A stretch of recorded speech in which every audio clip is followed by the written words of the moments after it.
La maire de Calais a dit qu'elle serait OK avec le fait d'accueillir des migrants ukrainiens. Mais par contre, ceux qui sont pas ukrainiens, on va mettre des rochers pour pas qu'ils puissent poser leur tente et on va leur envoyer des policiers pour déchirer les tentes dans lesquelles ils vivent. Je suis partie à Calais parce que j'avais envie de développer une expérience de ce que c'était que l'humanitaire. J'avais aussi quelque chose un rapport à la légitimité. Il y a une crise humanitaire très proche de chez moi, en France.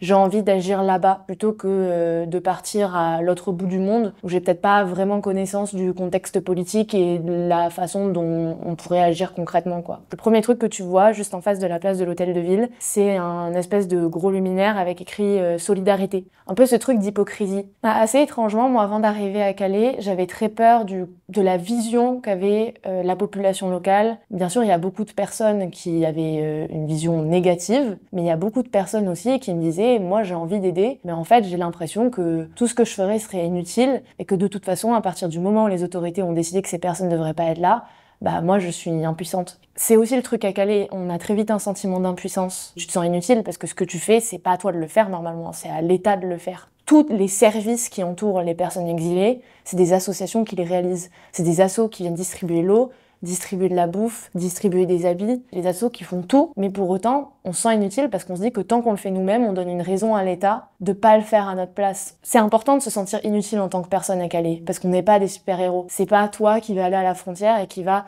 changer le problème et changer la destinée des personnes, mais c'est en tant que groupe de citoyens qu'on fait vraiment la différence. J'arrive plus du tout à accepter, par exemple, des discours hyper relativistes de mes proches. Oui, mais bon, tu sais qu'on peut pas accueillir toute la misère du monde. Ça, c'est des trucs que j'arrive plus à tolérer. J'essaie de pas rentrer dans un truc de pureté militante où t'attends des gens exactement le même niveau d'engagement que le tien.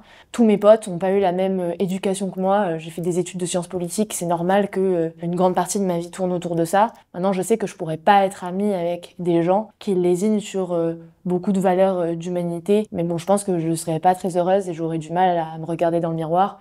C'est évident que quand tu travailles dans l'humanitaire, t'as un intérêt dans le status quo de la crise humanitaire. Je veux dire, les humanitaires, effectivement, sont salariés et sont engagés pour répondre à une crise humanitaire. Moi, j'ai un intérêt ici. Je suis engagée par une ONG qui tente d'y répondre, mais pour autant, je dois pas détacher mon action en tant qu'humanitaire de mes idéaux politiques. Pour beaucoup de personnes, l'humanitaire, ça doit être neutre et ça doit pas poursuivre d'enjeux politiques parce que la seule chose qu'on doit poursuivre, c'est un principe d'humanité et c'est améliorer les conditions de vie des personnes. Question migratoire, avec la montée de l'extrême droite, c'est difficile en fait de détacher l'action humanitaire de son enjeu politique. Pour moi, c'est même impossible. Moi, si j'ai envie que de plus en plus de personnes comprennent, je dois pas juger ces gens. Alors, je dois pas cautionner leur discours raciste non plus, mais je dois pas les juger parce que j'ai le sentiment que si je les juge, je parviendrai pas à engager une conversation avec eux. Tenir un discours militant auprès de personnes qui sont que militants, ça a pas vraiment d'impact à la fin, quoi.